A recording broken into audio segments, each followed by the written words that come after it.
In the UK, only 5% of children and young people attend church. Who is connecting with the other 95%? How will those young people encounter the life-changing love of Jesus? If they're not in church each week, where are they? Well, it turns out, not far from you. Most of them are in schools, and many of them are on sports pitches and in gyms and dance studios, or they'd like to be if their family could afford it. I'm Melanie Cave, and today I'm speaking with Jo Lowther, CEO of Kick, who has a passion to connect with those 95% of young people outside the church. Kick's aim is to transform young people's lives with God's love through sport and support. This happens through values-driven physical education, street dance, mentoring, chaplaincy in schools, and community Kick academies. If your church is looking for ways to connect with the 95% of children and young people in your community who are not in your church, sports and dance outreach might be a way to connect and serve your community. You might be thinking, but I'm not that sporty, and many of the volunteers in my church are elderly. How would we do sports or dance outreach? I couldn't coach, and I don't know my pirouettes from my kickball changes. Well, I asked Jo those very questions, so lean in, as starting sports ministry in your area might not be as hard as you think. Thanks for joining us on the Roots for Churches podcast. Here we go. Hello, Jo. Welcome to the Roots for Churches podcast. Great to have you here. Thrilled to be here. Thank you so much for having me up. So I want to start on what feels like perhaps a negative topic. There are not many children and young people in our churches. There are plenty of them in the UK. They're everywhere we look, in schools, in on the streets, in the town centres, in the parks, playing football. But they're not turning up in our churches on Sunday. And that can cause a lot of anxiety for church leaders, for youth leaders, children's workers. How do we connect with these young people? We know we've got the good news of Jesus. How do we share it if they're not going to come into our church to connect? Yes, I this problem keeps me up at night, and it's something that I care a lot about. And first of all, to say is that children and young people are amazing. And if there's one thing that adults have experience of, it's being children and young people. All of us have done that, been through that journey to become adults. There's no shortcuts, is there? But there are some particular challenges that each generation faces, different challenges for each generation. And I guess some of the unique challenges that children and young people face today is that 1 in 3 15-year-olds identify with a mental health condition. It's that 95% of children and young people do not go to church at all in the UK. Absolutely heartbreaking. It's that 3 million children grow up in lone parent families, and UNICEF identify fatherlessness as one of the 4 pillars of global poverty. And then it's that 3 out of 5 16 to 24-year-olds would say they feel disillusioned with life. And look, that's fair enough, isn't it? There's a sense of hopelessness that many children and young people face post-pandemic. The Children's Commissioner mentioned that there were 840 million days of education that were lost during those 2 lockdowns. I mean, that is brutal for a lot of learning, social connection, for young people that were locked up in domestic violence environments for the best part of a year. These are difficult things uniquely that have impacted a generation of young people. And so, there are challenges there, aren't there? But we have also a number of exciting stories that we've seen post pandemic and pre, and the church has such an opportunity to speak into these questions, anxieties, fears that we are excited to kind of contribute towards. And but there are a number of challenges here, and I think that one of the big challenges for churches is that how we know we've got some good news, but how do we actually get that good news to the young people? How do we build the relationships? How do we, if they're not our own children, if they're not coming into our church buildings, if they're not sort of a friend of a friend, how do you have a meaningful conversation with these young people? How do you engage them on faith matters when that is not on their radar? And so you are part of an organization called Kick. Yes. And I'm imagining that has something to do with sports, kicking a ball, perhaps? Yes.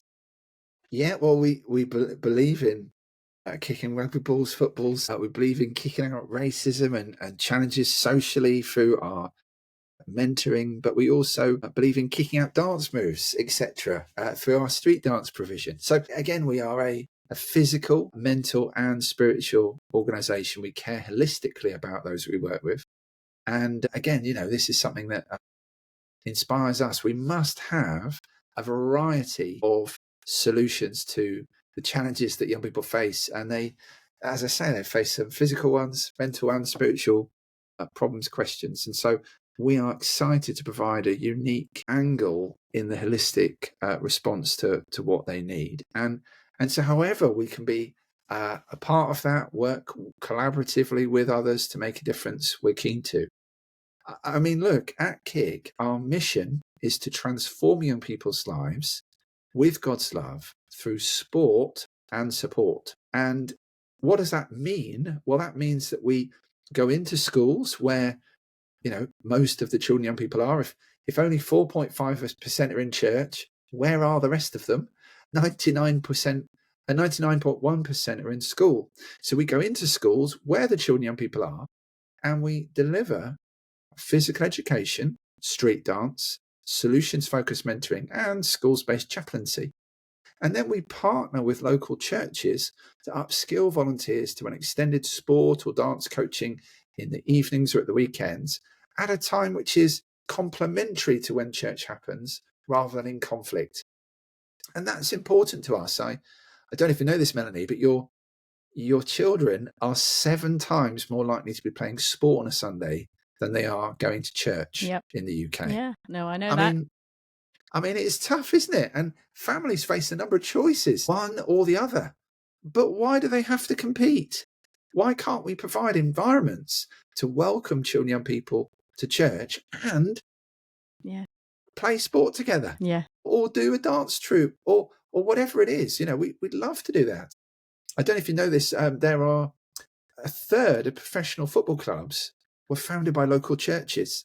So there is a great history of church and sport being side by side. Yeah. Manchester United are called the Red Devils because Manchester City were founded by the Christians. I didn't know that.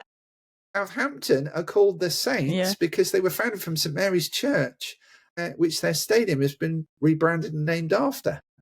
Tottenham, Everton, Liverpool, Bolton, these football clubs were founded by local people from local churches. And Aston Villa, the Football Association itself was founded from a church at Aston Villa. And so again, there is a great history of sport and faith being side by side, but perhaps in recent times it's been seen as a competitor. Yeah.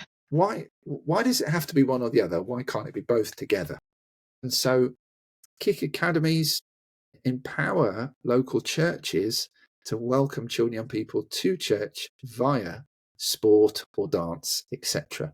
And so that's something we really care about and want to enable churches to offer their communities and see more children, young people engaged. Wow. So let me see if I've got this straight. So Kick is a national charity, but you partner with local areas to go into schools and do sport and dance and mentoring provision.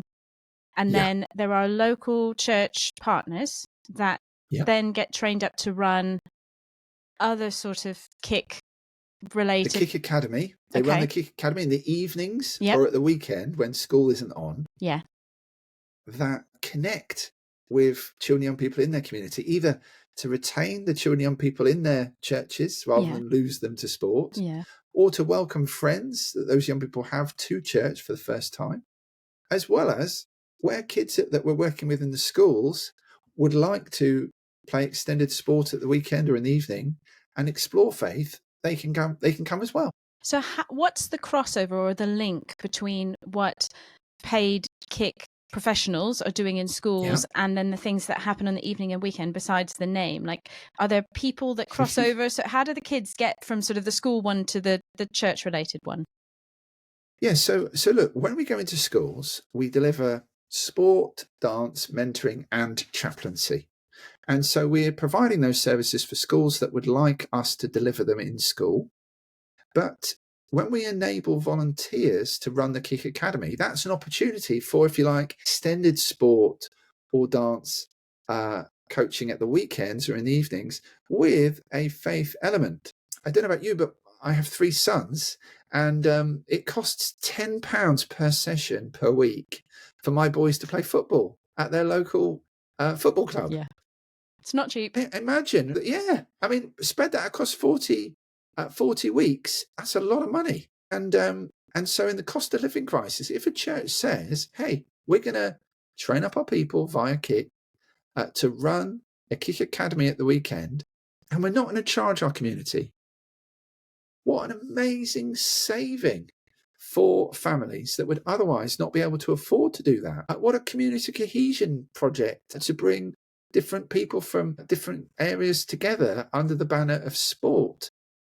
But also, what an opportunity to build relationship, connection, and talk about faith in an interactive way through sport that provides, if you like, their own agenda, but via, if you like, your territory.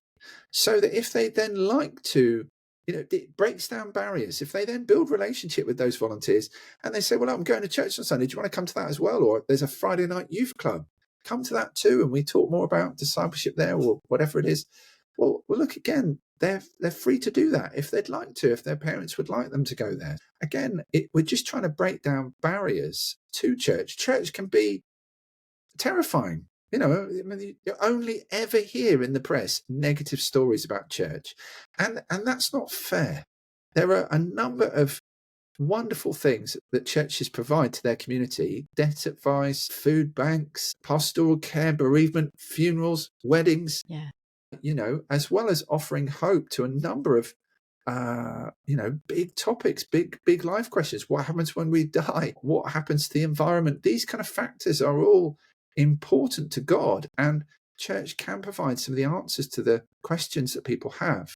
And so to be able to offer introductions to those arenas through sport and break down some barriers that people might think, people in church are terrifying, when they're often not, can really help bring communities together. And we want to be a part of that. Community cohesion really matters to us. And to give children and young people an opportunity to explore faith and sport together is important to us.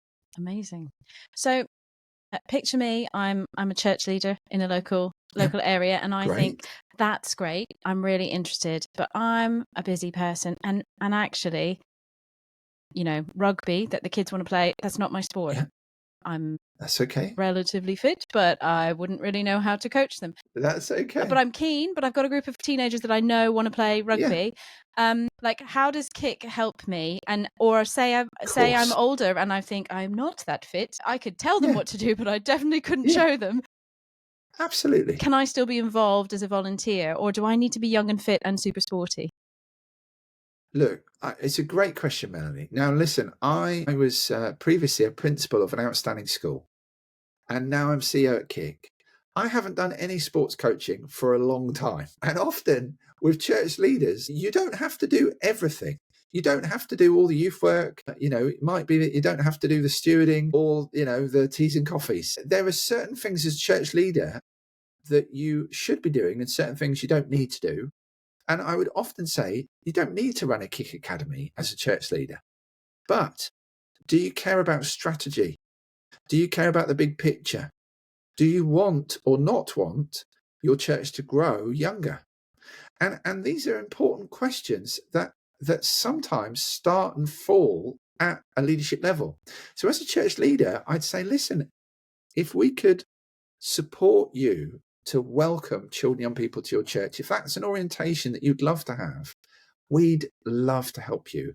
But in terms of who might run the Kick Academy, well, look, there wouldn't it be lovely to go to some people in your church, and they may say, yes, I'd love to do teas and coffees myself, or they may say, yes, I'd love to steward. But if you go to some, they might be really bored of that, or okay, I'll begrudgingly do that.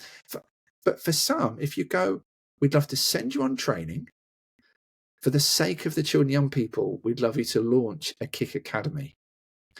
That might terrify others and inspire some. Yeah. And for those that it might inspire, we would love to train them and enable them to reach children and young people. In the last 12 months, 15 churches have launched Kick Academies with Kick. We've been so excited to see that all across the country, from Bournemouth to Blackpool. And I'm not making that up. That is literally where they Good have alliteration. launched. That's the first time I've actually worked that out. The first time I've actually said that particular line. And it is true. We've got a Kick Academy in both areas. And so from our perspective, my question to church leaders is, how are you welcoming children and young people to your church? I mean, listen, I have 3 sons. There are more kids than adults in my family. I long for a day when we have more kids than adults in our church families. Yeah. And so if as a church leader, you could be a part of facilitating a Kick Academy becoming a part of your strategy and offering that out prayerfully to your church community to ponder, and asking potential volunteers, that could be an amazing piece of leadership. But running the Kick Academy yourself, please don't worry about that. Get other people to do that for you. You've got a lot on. Yeah. As I say, please, I really understand that. And it's not even paid youth workers that normally run our Kick Academies. It's passionate parents or grandparents. It might be late teenagers that are wanting to improve their personal statement before applying to universities. It's a range of different people. One of our Kick Academy volunteers is 89. Wow. And she gossips the gospel at the side of the pitch and makes tea and coffee for the adults. She doesn't do any coaching, but she's there every week to make people feel valued and welcomed. And she does the admin. Wonderful, absolutely essential. Other people can do the inspirational thought from the Bible or the coaching or oversee the matches. It really it can take all shapes and sizes. But as I say, from a church leadership perspective, enabling it to become a part of the potential strategy for your church is very important. The one other thing that church leaders can do is warm introductions to local schools, for us to meet head teachers. And as a former head teacher, I love meeting head teachers. So that really helps us with first interactions. But secondly, it's also potential staff. We've employed 22 new members of staff this summer. And so if there are people in your church that are looking for work, we'd be delighted to meet them. And again, they'd be very, very welcome to apply. We are constantly recruiting, it feels like. And again, we're keen to grow. Wow. So I love the fact that you've got sport, you've got dance, you've got mentoring. There's just this very diverse package that you're offering to schools. So help me understand how it works. So the schools pay for this out of some of their pocket of funding. They pay for Kick to come in and deliver these services to them. Is that how it works? Look, local schools themselves, the fire service, even things like prisons and the government itself were founded by local churches. It wasn't just football clubs. I mean, I was down at Westminster recently, and they've got a big statue right there of Oliver Cromwell. And he set up and designed government to have, for example, the Prime Minister was to minister before God to the people. And so the whole, if you go to Westminster, you have the House of Lords and the House of Commons. And in marble across the floor is a psalm. And the psalm is, unless the Lord builds the house, the labourers labour in vain. These institutions were founded by Christians historically. And so, from our perspective, when we are working in schools, we actually charge the schools for our professional services. They have 5 different budgets they can access. And so we essentially charge the government via the schools for mission to make it free to the churches. And we feel that's fair, Good, and again, good use of taxpayer money. Well, that's right. We don't want to be a burden to local churches. Churches, we have a lot of burden, and we'd rather they were giving to mission nationally or internationally. If, as I say, these different budget pots exist, and they exist for curriculum time PE or dance or mental health and wellbeing mentoring, or in church schools for chaplaincy. And so again, as I say, the schools need those things, so they can purchase them from us, and we provide coaches, mentors and chaplains to schools. But then when we upskill the volunteers from local churches, we actually give away the resources. There are no ongoing costs to our work, so that we're not a burden, that money is not a reason for a church not to start or continue with KIC. And so again, we want to be a blessing rather than a financial burden to churches. Sounds amazing. So can you tell me some stories of places where it's happening, what's going on, inspire me a bit, so that people can get a feel for what this looks like on the ground? Well, look, let me tell you about one of our chaplains. He has the privilege to work with 2 high schools. He works 2 days at one and 3 days at another. He gets to run acts of worship through assemblies every week. And he came to me the other day and said, Joe, I get a chance to share the gospel with 1,500 kids a week that are largely completely unchurched kids. What other job do you get to share the gospel every week to 1,500 unchurched people? I mean, honestly, if I did it all again, I'd become a chaplain. What a privilege. You know, if I think of Hope Church in Hounslow, they founded a KIC Academy as a local church, and 7 kids came. For about 3 or 4 years, on average, there were about 7 kids coming. They then got shunted off this beautiful sort of green that was going to be redeveloped into housing onto this ugly bit of land where people would walk their dogs and you know, homeless people and teenagers would smash beer bottles. Exactly. And so they had to get up an hour earlier to come and clean feces and glass off the pitch before they could start. And this, you know, adds a lot more time to get everything ready. And it hit lockdown. They had to close everything down because of the restrictions. And they said, maybe that's it. Maybe we just shut up shop. And so they went out to the parents and said, look, we're thinking of closing it down. Is that all right with you? And the parents begged them not to do that. They said, look, please reopen. Otherwise, our kids have been locked up for the best part of a year. We've got to put them into football training or some other sports training at the weekend to keep them active. And so they reopened the KIC Academy, and week 1, 14 kids came. It was wonderful. They'd essentially they'd all brought a friend. Week 2, it was up to 24 kids. It grew and grew until they have 121 kids a week. And how does that fit on that little pitch? Well, that's right. They've had to go to 2 different age groups, you know, and it's just been amazing. And the work that they're doing is fantastic. And so persevere through these times, you know, and listen to the needs. If parents feel it is valuable to send kids to sport or dance on a Sunday, 7 times more valuable than church, we must consider that and look at ways that we can attract families back to church. And why can't we offer sport and church together? And again, we can.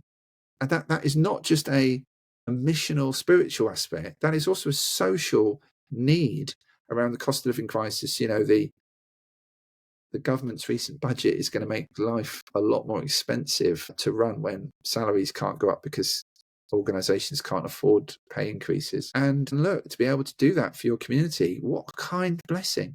So again, there are these opportunities to be a blessing in all kinds of different ways. And, you know, I'd really recommend that as one of a number of different sport ministry organisations that are out there. There's some fantastic guys out there like Sports Chaplaincy, Christians in Sport, Ambassadors Football, Bridge the Gap, lots of different great organisations. But as I say, where KIC can be helpful in reaching into schools and then welcoming kids to KIC academies in partnership with local churches, we'd love to be helpful. And it sounds very, very inspiring. I want, like, can you give me like a sort of a fly on the wall idea of, like, say I've come along to, say, one of your dance KIC things. What would happen? Yeah. Is it like a typical dance class? Where's the sort of God aspect? How does that work? Yeah, so if I give you an example, a Kick Academy is broken into 3 parts. It could be some coaching with an inspirational thought from the Bible, and then either matches or dance routines.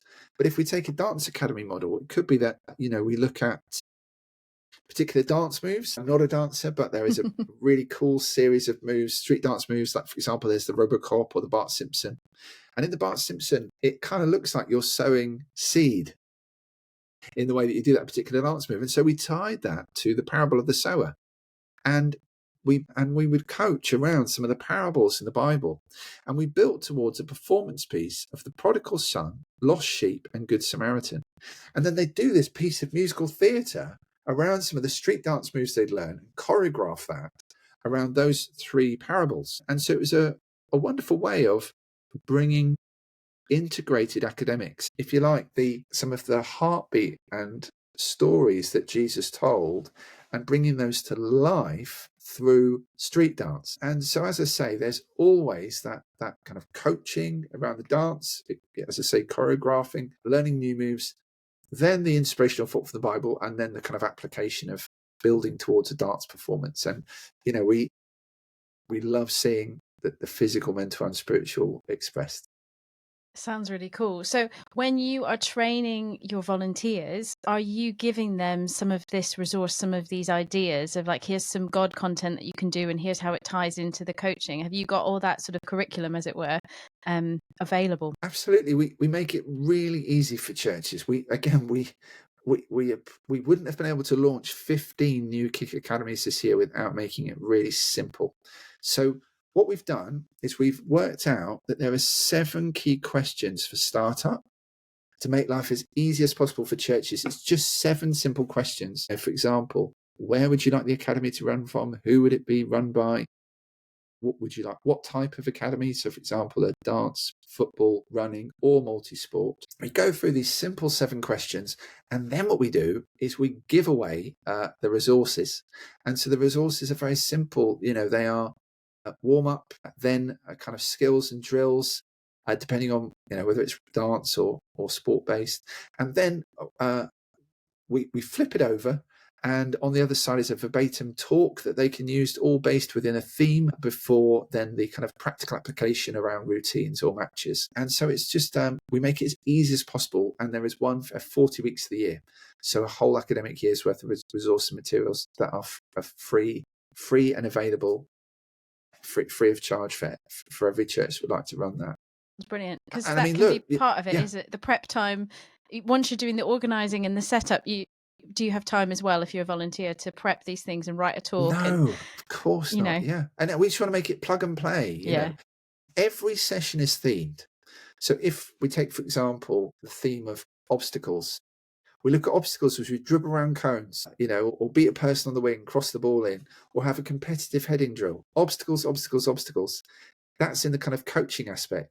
Then secondly, in the kind of spiritual application side, we could look at where Jesus got down in the mud, scooped some mud, put it in the blind man's eye, and enabled him to see through the obstacles he encountered, and how Jesus wants to enable us to see him more clearly through the dirt in our lives and help us through those times that are difficult. And then we might say, get back up, get back into the matches, look for space to avoid the obstacles you encounter in the matches. And so they can see the theme of obstacles through the coaching, inspirational thought, and practical application. And so it's just, as I say, we want to make it as easy as interactive as possible for churches. We've written all those for them, and so they can just plug and play on a Saturday morning or a Sunday afternoon or a Friday night or Tuesday after school, whenever is helpful to run it. But we want to make it easy, really easy, and we felt that's been helpful for our churches.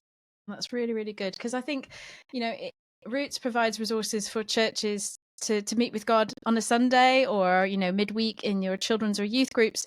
But that's all good if you're worshipping and learning the Bible together. But what about the people outside of church who have never had the chance to hear about God? And these are great ways to just connect with people who are brand new to God and brand new to faith and hearing about it. So if people are interested in Kick and want to get involved, what do they do? How do they get a hold of you, and how do they sign up, as it were? Well, please get in touch. My name is Jo Lowther. I'm CEO at Kick. I would love to speak to you. please go onto our website. It's simply www.kick.org.uk. That's www.kick.org.uk. And so, again, we'd love to speak to you. I'd love to speak to you and explore ways that we can be helpful for your communities. We've grown nationally as an organisation in the last few years. We've gone from being in London to 28 boroughs across London, to then growing wider to the West Midlands, East of England, then on to the Northwest, Northeast, and we have come to the South and Southeast for the first time. And it's part of our vision to reach a generation of young people within a generation of time. So across the next 15 years, we aspire to be in all 15 regions of the UK. And again, I've started to have some conversations about coming to Wales, and oh gosh, there's so much need. But however we can be helpful, we want to be a blessing to churches and their communities for the sake of those young people. I'm inspired, and I really hope that you get lots of phone calls and emails off the back of this, because I think this, as we started with, the problem is that the children and young people are not in church. Maybe some of them were in church before lockdown. Some of them have not come back. And as you say, there's a lot of competition on a Sunday morning. Yeah. But how do we reach these young people? Because we have so much hope to share. We have a way forward that we know that, life with Jesus, life with faith makes all the difference, and will help with the anxieties and the troubles that young people are facing. That's right. So if we don't connect with them, they will not know. How will they know if they're not heard? So this seems like just a really straightforward way, with some funding that goes alongside, as you say, like getting into contact to church with schools, and then the churches picking up those relationships. So if people are interested and they think there's somebody in my church, this would be right up their alley. We'd love to meet them. So do get in touch with Jo, and wishing you all the best with this, Godspeed and God's blessing on growing this ministry and connecting with schools and churches. It sounds incredible, and I can't wait to see the fruit of it. It'll be really good. Thriller. Well, thank you so much. And yes, if a church would like to speak to us either about training some volunteers, or they might just have some links with their local schools that they could introduce us to, or they might have somebody in their church looking for work, we'd be delighted to meet them and explore working together. Thank you so much for your time, Jo. It's been really interesting, and all the best. Thank you. At Roots for Churches, we are passionate about resourcing churches. We want to equip you to lead great church, where everyone can grow with relevant resources, engaging body, mind and spirit in authentic connection, and where together we explore scripture. We've got specific resources to help you lead worship, preach and lead intergenerational, children's and youth sessions. So in each issue, every 2 months, we include ideas for seasonal outreach in your community. Whether it's a nativity or Easter trail to host in a park or the grounds around your church, an Olympic-themed family fun day, a science or gaming-themed holiday club, we've got you covered. Head to rootsforchurches.com to take out a free trial and explore all the ways Roots can support your church in your worship, growth, and outreach. If you enjoyed this podcast, please subscribe and share it with a friend. Together, we can grow.